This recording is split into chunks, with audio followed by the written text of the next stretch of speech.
So hello everybody, or hello to my fellow lefty guitarists. And being left-handed, having a right-handed guitar was kind of a very confusing thing for me for a long time. I didn't really know what to do with it because I couldn't play it because I was left-handed. Till I figured out a little trick, and that came from having my left-handed guitar break just a few days before I had played guitar for a church, and only having my right-handed guitar. And I figured out a little trick. Thank you, Jimi Hendrix. So, you could take a right-handed guitar, flip it over, and play it just like a left-handed guitar. And as my mom tells me a story as a kid, how I used to do I used to write everything in mirror form. And so whenever you wanted to read anything I wrote, you'd have to hold it to a mirror so you could read it. And I guess that kind of helped me learn tricks like this. But I'm going to teach some ways that a lefty guitarist can play a right-handed guitar upside down. So, first of all, strumming is a little bit awkward.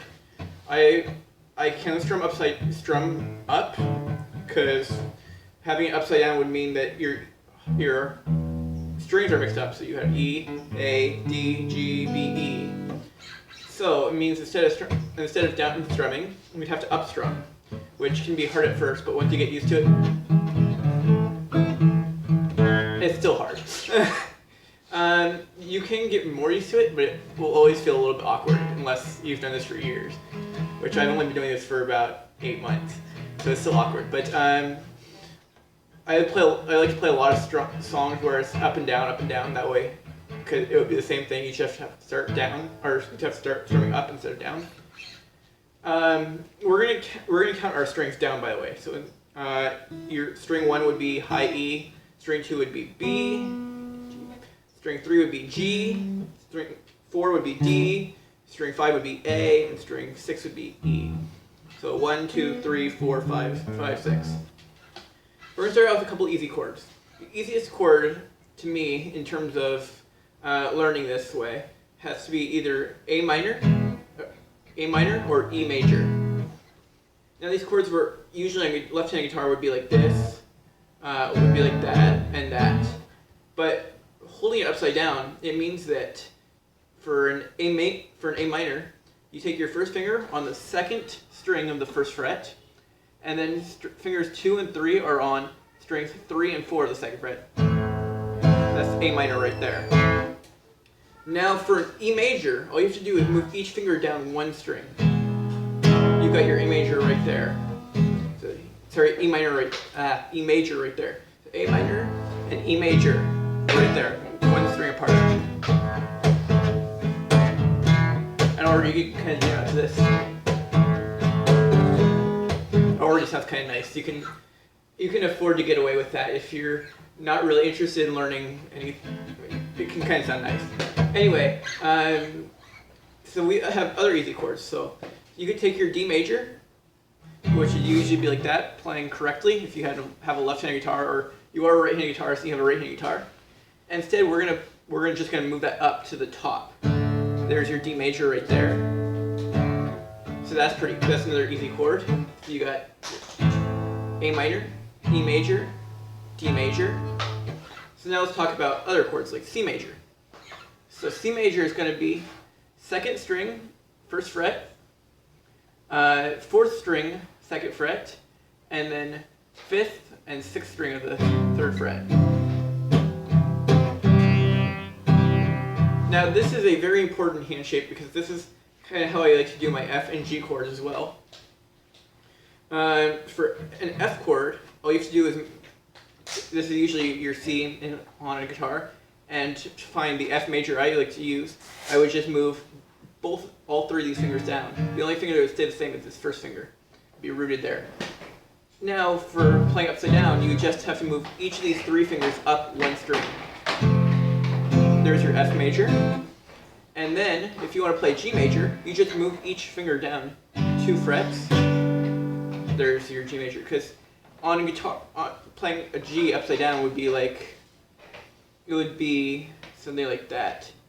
I always like to add in that extra pinky down below on the bottom. So you'd have to change how you hold which finger does what.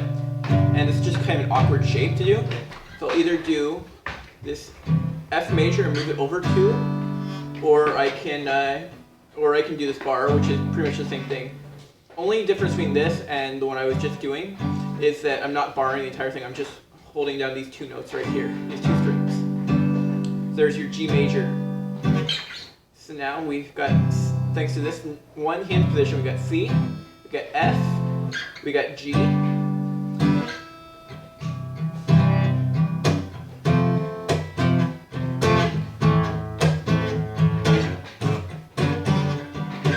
C, F, A minor, G.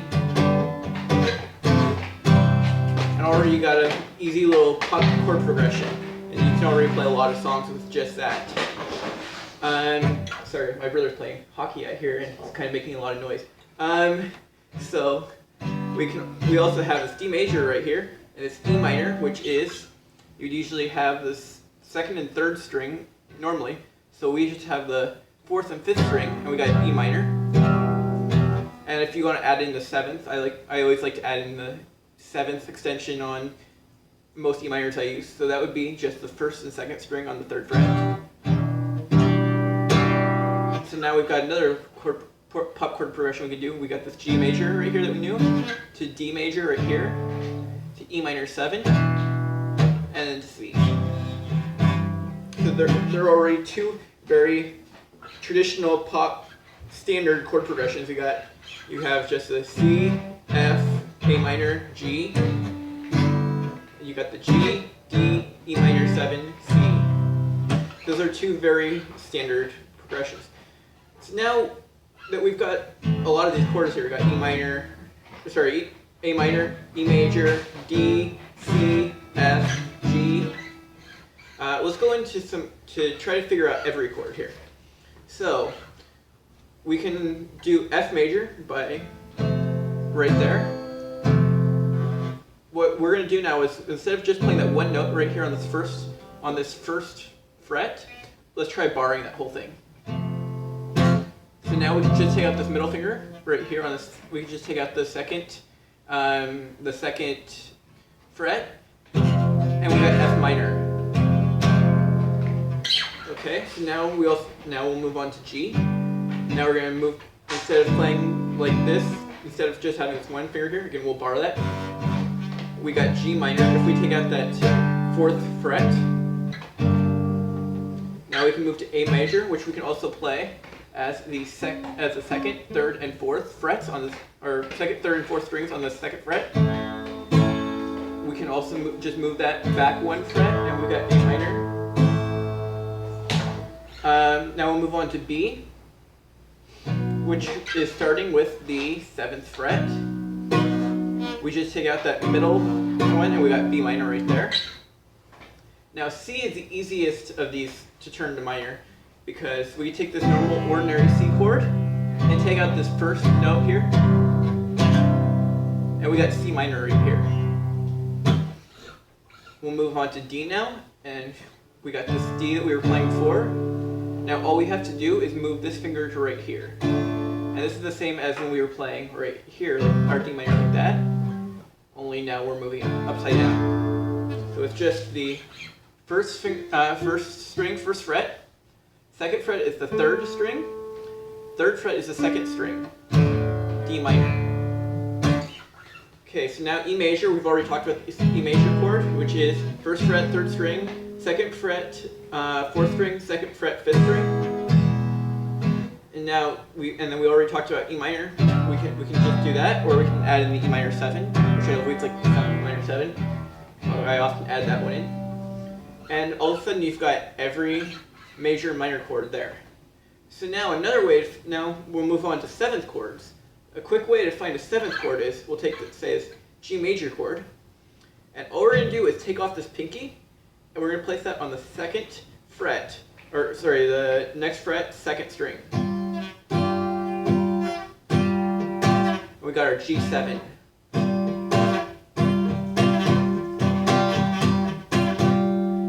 And now you can do that for whichever,